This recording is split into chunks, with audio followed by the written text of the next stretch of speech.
ഖുർആനും പിന്നെ നബുഹാനും പിന്നെ നാസിം. ഇവരൊക്കെ ഖുർആൻ ഇങ്ങനെ മനഃപ്പാടമാക്കിക്കൊണ്ടിരിക്കുന്ന കുട്ടികളാണ്. അപ്പോൾ പള്ളിയിൽ ഇമാം നിൽക്കുകയാണ് അല്ലേ? ഇപ്പോൾ ഏത് പള്ളിയിലാണ് നീ ഇമാം നിൽക്കുന്നത്? ഒറ്റപ്പോക്ക് പള്ളിയിൽ. നീ അത് രണ്ടാളും ഓരോന്ന് ഓതിന്നാൽ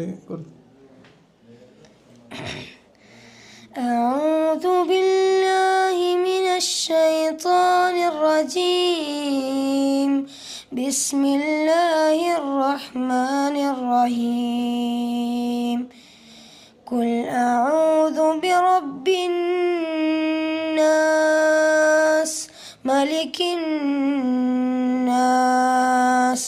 إله الناس من شر الوسواس الخناس الذي يوسوس في صدور الناس من الجنة والناس. Very good, very good. നീ ഫാത്തിഹ ഓത്. أعوذ بالله من الشيطان الرجيم بسم الله الرحمن الرحيم الحمد لله رب العالمين الرحمن الرحيم مالك يوم الدين إياك نعبد وإياك نستعين اهدنا الصراط المستقيم صراط الذين أنعمت عليهم غير المغضوب عليهم ولا الضالين آمين. ഇവന് ഓതുവോ? ഇവനൊരു പ്രാസംഗികനാണ്. അതിൽ നിന്ന് പ്രസംഗിക്കുകയും ചെയ്യുന്നത് മൈക്ക് പിടിച്ച് പ്രസംഗിച്ചോ.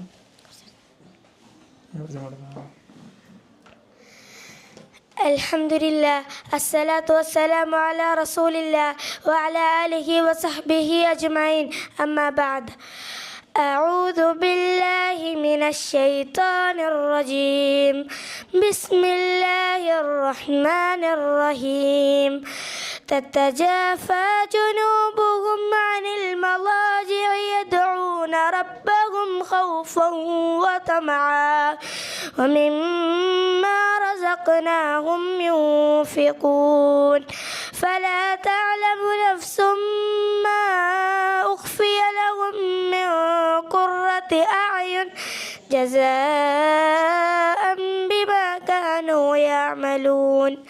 ഏറ്റവും പ്രിയപ്പെട്ട സഹോദരി സഹോദരന്മാരെ, അസ്സലാമു അലൈക്കും വറഹ്മത്തുള്ളാഹി വബറകാതുഹു. വിശുദ്ധ റമളാനിലെ ഏറ്റവും പ്രധാനപ്പെട്ട ദിവസങ്ങളിലൂടെയാണ് നാം കടന്നു പോകുന്നത്. അല്ലാഹു വിശ്വാസികൾക്ക് നിർബന്ധമാക്കിയ ഏറ്റവും പ്രധാനപ്പെട്ട ഒരു ആരാധനാ കർമ്മമാണ് നമസ്കാരം. ആ നിർബന്ധ നമസ്കാരം കൃത്യമായി നിർവഹിക്കുന്നതോടൊപ്പം തന്നെ മറ്റു സുന്നത്തായ നമസ്കാരങ്ങളും നിർവഹിക്കാൻ പ്രവാചകൻ നമ്മെ പ്രേരിപ്പിച്ചു. അതിൽപ്പെട്ട പ്രധാനപ്പെട്ട ഒരു സുന്നത്ത് നമസ്കാരമാണ് രാത്രി നമസ്കാരം അഥവാ ഖിയാമുൽ ലൈൽ. ഫർള് നമസ്കാരം കഴിഞ്ഞാൽ ഏറ്റവും ശ്രേഷ്ഠമായ നമസ്കാരമാണ് രാത്രി നമസ്കാരം. പ്രവാചകൻ പറഞ്ഞു, അഫ്ളലു സ്വലാത്തി ബഅദൽ ഫരീളത്തി സ്വലാത്തുൽ ലൈൽ. റമളാനിൽ നമ്മൾ നിർവഹിക്കുന്ന ഈ തറാവീഹ് നമസ്കാരം നോമ്പ് കഴിഞ്ഞാലും രാത്രി നമസ്കാരം എന്ന പേരിൽ നിലനിൽക്കുന്നു. റമളാനിൽ മാത്രമാണ് ഈ നമസ്കാരം ജമാഅത്തായി നബി സല്ലല്ലാഹു അലൈഹി വസല്ലമ നിർവഹിച്ചത്. പ്രവാചകൻ പറഞ്ഞു, ആരെങ്കിലും റമളാനിൽ വിശ്വാസത്തോടു കൂടിയോ പ്രതിഫലം ആഗ്രഹിച്ചുകൊണ്ടും രാത്രി നമസ്കരിച്ചാൽ അവൻ്റെ മുൻകഴിഞ്ഞ പാപങ്ങളെല്ലാം പുറത്തു കൊടുക്കും. രാത്രി നമസ്കാരം പല സന്ദർഭങ്ങളിൽ നമസ്കരിക്കുന്നതിനാൽ പല നാമങ്ങളിൽ അറിയപ്പെടുന്നു.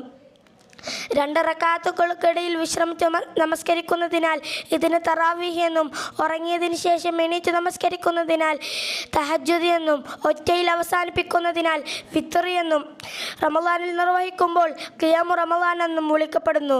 രാത്രി നമസ്കാരം പ്രവാചകന് നിർബന്ധമായിരുന്നതിനാൽ എന്തെങ്കിലും സാഹചര്യങ്ങളിൽ പ്രവാചകന് രാത്രി നമസ്കാരം നിർവഹിക്കാൻ സാധിക്കാതെ വന്നാൽ പകൽ നമസ്കരിച്ചതായി ഹദീസിൽ കാണാം. പ്രവാചകന്റെ അനുചരന്മാരായ സഹാബകളെ കുറിച്ച് ഖുർആനിൽ പറയുന്നത് കാണുക. തതജാഫാ ജുനൂബുഹും അനിൽ മളാജിഇ യദ്ഊന റബ്ബഹും ഖൗഫൻ വതമആ വമിമ്മാ റസഖ്നാഹും യുൻഫിഖൂൻ ഫലാ തഅലമു നഫ്സും മാ ഉഖ്ഫിയ ലഹും മിൻ ذات أعين جزاء بما كانوا يعملون. അവർ തങ്ങളുടെ കിടക്കയിൽ നിന്നുണർന്ന് ഭയത്തോടെയും ആഗ്രഹത്തോടെയും തങ്ങളുടെ രക്ഷിതാവിനെ പ്രാർത്ഥിക്കുന്നു. നാം അവർക്ക് നൽകിയിട്ടുള്ളതിൽ നിന്നും അവർ ചെലവഴിക്കുന്നു. അവർക്കായി കൺകുളിർപ്പിക്കുന്ന എന്തെല്ലാമാണ് അല്ലാഹു ഒരുക്കി വെച്ചിരിക്കുന്നത് ഒരാൾക്കും അറിയുകയില്ല. അതിനാൽ ഈ റമദാനിൽ നാം ശീലിച്ച രാത്രി നമസ്കാരം തുടർന്നും നിർവഹിക്കുക. അല്ലാഹു നമ്മെ അനുഗ്രഹിക്കുമാറാകട്ടെ. ആമീൻ. വആഖിറു ദഅവാനാ അൽഹംദുലില്ലാഹി റബ്ബിൽ ആലമീൻ. അസ്സലാമു അലൈക്കും വറഹ്മത്തുള്ളാഹി വബറകാതുഹു. Very good, very good. നിങ്ങൾ ഇമാം നിൽക്കുമ്പോൾ നിങ്ങളെ പിറകിൽ ഉപ്പ ഉണ്ടാവും അല്ലേ?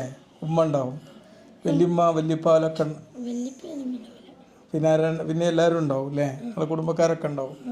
അപ്പം നിങ്ങൾക്കൊരു ചമ്മൽ ഫീൽ ചെയ്യലുണ്ടോ? ഇല്ല. Okay, thank you. നന്നായിട്ടുണ്ട്. ഖുർആനോത്തും ദുംബന് എന്താ പറയാനുള്ളത്? ഒരു പാട്ട് പഠിക്കുന്ന, ഒരു പാട്ട് പഠിക്കാൻ വേണ്ടി ഇല്ലല്ലേ? ഇപ്പം പിന്നെ പാടാൻ അല്ലേ? Okay, very good.